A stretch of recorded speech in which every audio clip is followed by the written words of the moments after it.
जय हिंद, वंदे मातरम। दोस्तों, बहुत बहुत स्वागत है आप सभी का न्यूज इंडिया में। और अभी तक आपने इस वीडियो को लाइक नहीं किया तो लाइक कर लीजिए, और चैनल पर नए हैं तो चैनल को सब्सक्राइब कर लीजिए, साथ में बेल आइकन भी प्रेस कर लीजिए और वीडियो को ज्यादा से ज्यादा शेयर कीजिए। और आप किस राज्य शहर से न्यूज को देख रहे हैं कमेंट में जरूर लिखें। तो चलिए बढ़ते हैं खबरों की ओर। जी हां, आपको बता दें कि गुजरात विधानसभा चुनाव 2022 के दूसरे चरण के लिए मतदान 5 दिसंबर को होगा। जी हां, दूसरे चरण का चुनाव प्रचार अभियान शनिवार यानी आज 3 दिसंबर को शाम 5 बजे खत्म हो जाएगा। इस बीच कांग्रेस के राष्ट्रीय अध्यक्ष मल्लिकार्जुन खड़गे ने गुजरात विधानसभा चुनाव के परिणाम को लेकर बड़ी बात कही है। जी हां, मल्लिकार्जुन खड़गे ने कहा कि गुजरात में कांग्रेस बहुमत में आएगी और हमारी पार्टी ही राज्य में सरकार बनने जा रही है। जी हां, वहीं कांग्रेस के राष्ट्रीय अध्यक्ष मल्लिकार्जुन खड़गे ने एक बार फिर से प्रधानमंत्री पर निशाना साधते हुए कहा कि नरेंद्र मोदी कहते हैं कि कांग्रेस और विपक्ष उन्हें 2 किलो गालियां देते हैं, लेकिन आपका तो कांग्रेस को गाली दिए बिना खाना तक नहीं पचता है। खड़गे ने आगे कहा कि आप हम लोगों को 4 क्विंटल गाली देते हैं, कभी मुझे, कभी राहुल गांधी को और कभी सोनिया गांधी को, लेकिन हम कुछ भी नहीं कहते हैं। जी हां, आपको बता दें कि बिहार में नगर निकाय चुनाव के ऐलान के साथ ही सियासी बयानबाजी का दौर शुरू हो गया। महागठबंधन के नेता और बीजेपी की ओर से एक दूसरे पर हमले शुरू हो गए हैं। इसी कड़ी में जेडीयू संसदीय बोर्ड के महासचिव उपेंद्र कुशवाहा ने बीजेपी पर बड़ा हमला बोला है। इसके अलावा राजद के शक्ति सिंह यादव ने भी बीजेपी पर निशाना साधा है। राज्य निर्वाचन आयोग की ओर से 2 चरणों में निकाय चुनाव कराए जाने के ऐलान किया गया है।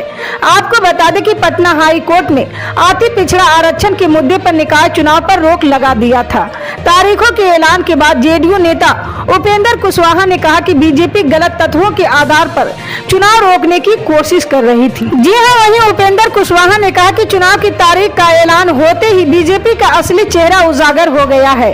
उन्होंने कहा कि ये बिहार सरकार और नीतीश कुमार की जीत है। जी हां, आपको बता दें कि महाराष्ट्र में सत्ता से बेदखल होने के बाद से उद्धव ठाकरे खेमा अपने सियासी समीकरण को मजबूत करने में जुटी है। उद्धव ठाकरे ने बाबा साहब अंबेडकर के पोते प्रकाश अंबेडकर की वंचित बहुजन आघाड़ी के साथ हाथ मिला लिया है। बीएमसी चुनाव में प्रकाश अंबेडकर शिवसेना के साथ मिलकर लड़ेंगे। ऐसे में सवाल ये उठता है कि क्या गठबंधन बीजेपी एकनाथ शिंदे को मात दे पाएगी। जी हां, महाराष्ट्र में बहुत जल्द बिरहन मुंबई महानगर पालिका यानी बीएमसी सहित कई शहरी निकाय चुनाव होने वाले हैं और उसके बाद मई 2024 में लोकसभा और नवंबर 2024 के विधानसभा चुनाव भी हैं। जी हां, आपको बता दें कि बिहार में कुढ़नी विधानसभा सीट पर उपचुनाव में महागठबंधन समेत एनडीए ने पूरी ताकत झोंक दी है। शुक्रवार को राजद नेता तेजस्वी यादव ने जनसभा की और मुख्यमंत्री नीतीश कुमार की तारीफ की है। तेजस्वी ने कहा कि देश को बचाने के लिए साथ आने के लिए मैंने नीतीश जी और लालू जी को धन्यवाद देता हूं। समाज को विभाजित करने वाली ताकतों के खिलाफ एकजुट होना समय की मांग थी। मैंने पिछले चुनाव में 10 लाख सरकारी नौकरियां का वादा किया था, लेकिन खुशी है कि नीतीश कुमार जी ने 20 लाख सरकारी नौकरियों और नौकरी के अवसरों का वादा किया है। जी हां, बिहार के डिप्टी सीएम तेजस्वी यादव ने आगे कहा कि बिहार में बीजेपी का 2024 में खाता भी नहीं खुलेगा। महंगाई अब भाजपा के लिए भौजाई और महबूबा बन गई है। बीजेपी यादव वोट बैंक को तोड़ना चाहती है। जी हां, आपको बता दें कि दिल्ली में आम आदमी पार्टी ने शुक्रवार को टाउन हॉल विद ट्रेडर्स कार्यक्रम में व्यापारियों से बातचीत की है और उनके सुझाव जाने हैं। इस कार्यक्रम में खुद आम आदमी संयोजक अरविंद केजरीवाल शामिल हुए हैं। दिल्ली के सीएम अरविंद केजरीवाल ने एमसीडी चुनाव प्रचार खत्म होने से कुछ घंटे पहले व्यापारियों के बीच बड़े दावे और वादे किए हैं। केजरीवाल ने कहा कि दिल्ली में एमसीडी का इंस्पेक्टर राज खत्म कर देंगे। एमसीडी में आम आदमी का मेयर बनते ही 3 महीने के अंदर करप्शन भी खत्म करेंगे। इसके साथ ही उन्होंने दिल्ली में पेरिस और लंदन की तर्ज पर मार्केट डेवलप करने का ऐलान किया है। जी हाँ, आपको बता दें कि पंजाबी सिंगर सिद्धू मूसेवाला की हत्या का साजिश करता गोल्डी बराड़ को अमेरिका के कैलिफोर्निया से पकड़ा गया है।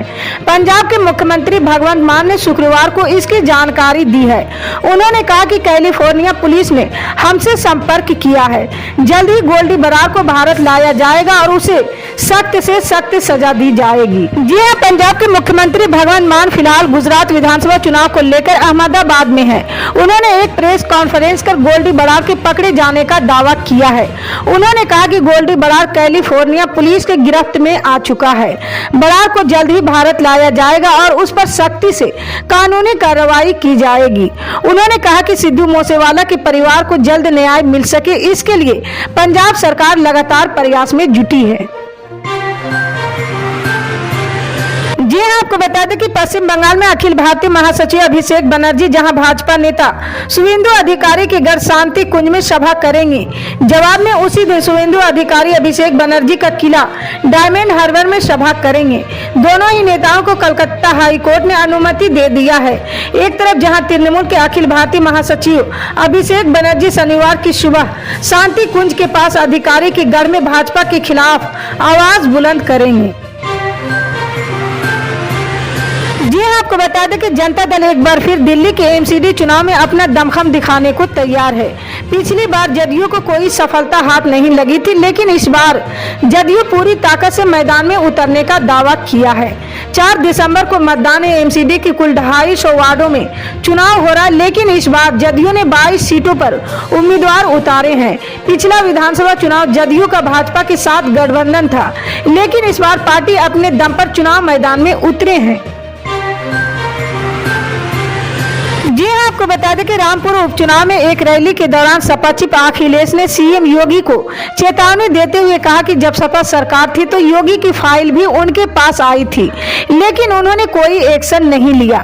सपा किसी के खिलाफ कुछ गलत करने में यकीन नहीं रखती। आजम खान के साथ रैली में पहुंचे अखिलेश ने चेतावनी देते हुए कहा कि बीजेपी सरकार अपने हद में रहे, वे अपना स्टैंड नहीं बदलते तो सपा सरकार बनने के बाद एक एक चीज का हिसाब लिया जाएगा। इसी तरह की पल पल के अपडेट जानने के लिए जुड़े रहे हमारे न्यूज इंडिया के साथ। मिलते हैं अगली बड़ी खबर में, तब तक के लिए जय हिंद।